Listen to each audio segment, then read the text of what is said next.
everybody, and welcome to the 214th episode of Gaming Talk. I don't think that it's too difficult to see that I have been on a bit of a racing game kick lately, going through WRC 7, 8, 9, and then on to Dirt 5, and still looking for more. The thing is that there's a bit of a problem that I've noticed when it comes to racing games, and only like a few other genres of sports games that have this problem as well. If you watched my last video, you may remember me saying that I tried to play Dirt 4, but it didn't work. And that's true. However, that's not the only one, because after I tried to play Dirt 4, I wanted to play Dirt 2, but I had the same problem with it as Dirt 4, and it wouldn't run.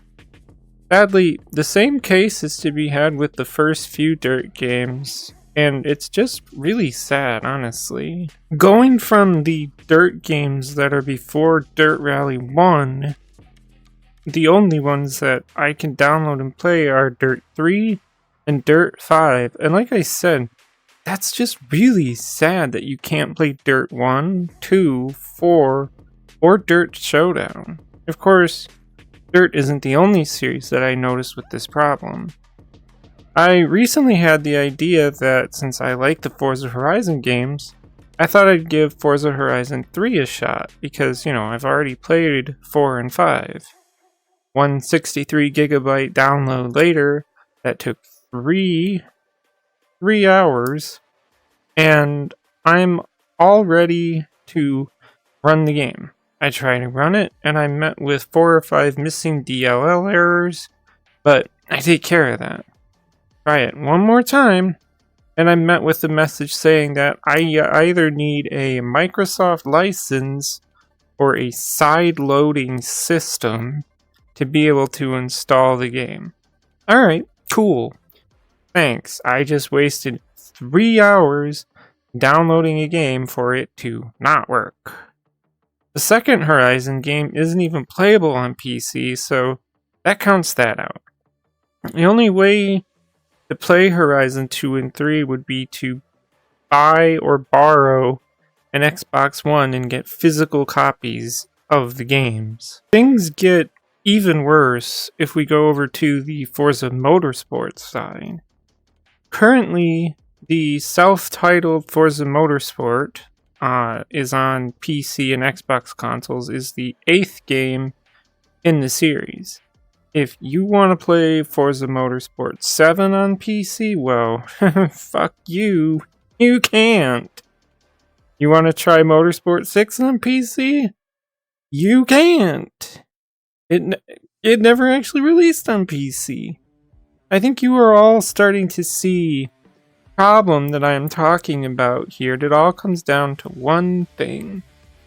The case of Forza Horizon 3 and Forza Motorsport 7 is that while they were on PC, they were not sold on a place like Steam. Rather, they were sold on the Microsoft Store.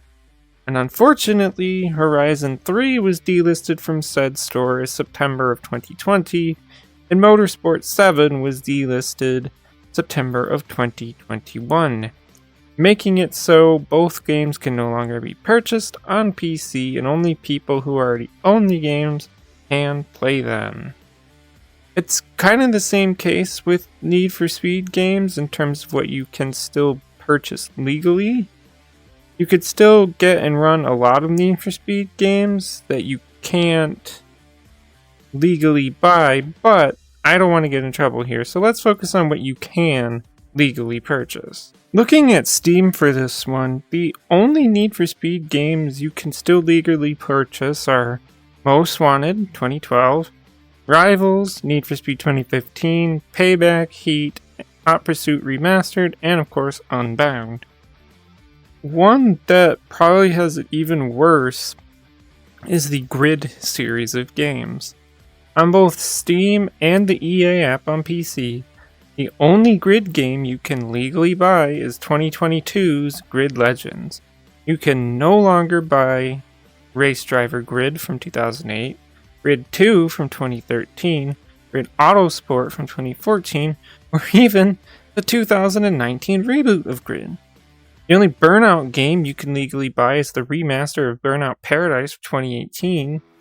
This problem even extends to some simulation racing games too, like the F1 games. On Steam, the only two F1 games you can legally buy are F1 24 and F1 25.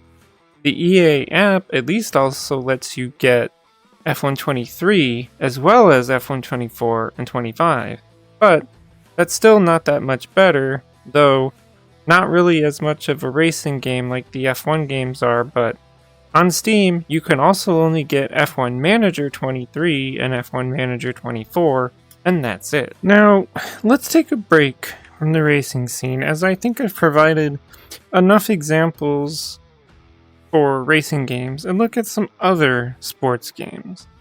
Starting with my favorite, the ones that depict soccer.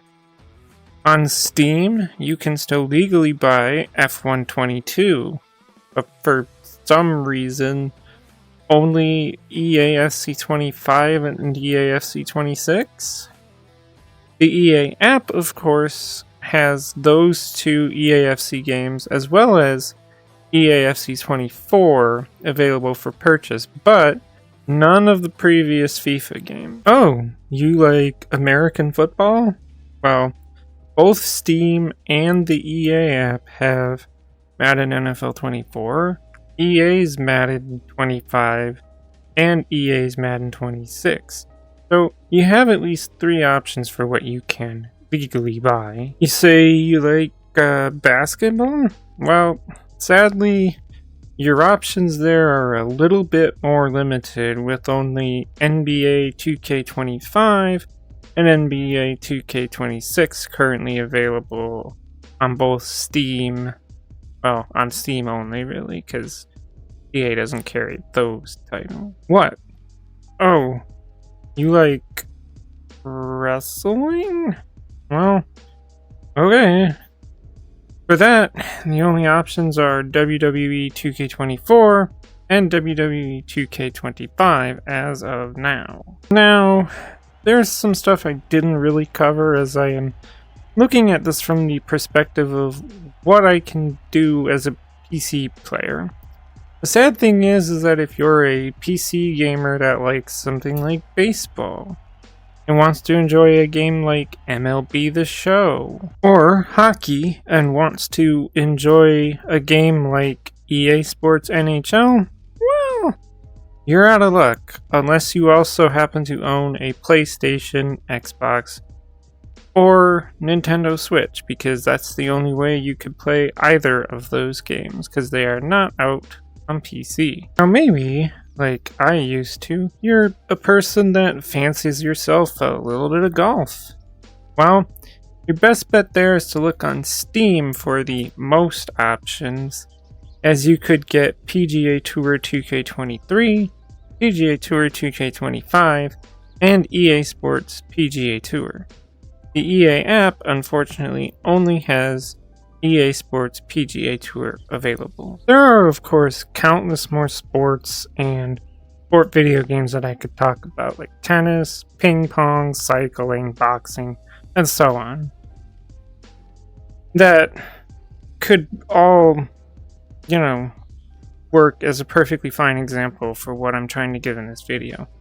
I know I spent way too much time on racing games, but they seem to be the larger victim of having older games just not be legally available to be purchased. But, other sports games have it rough too. It's honestly really sad that any of this happens in the first place.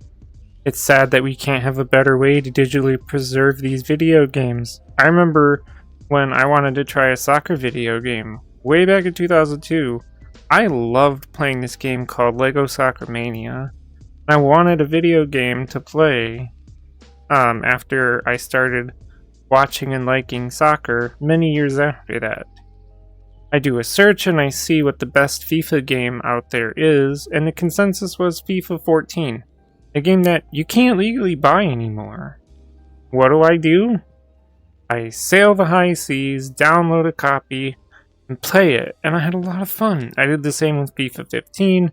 Played it for probably less time, just because it's kind of the same as FIFA 14, but now with the graphics of the PS3, Xbox 360 era. I do own a copy of EAFC 24 on my Switch, but I don't really play that very much. My point to all of this is this. All of these companies, no matter what genre of game they make, they all want to stop people from pirating their games, right?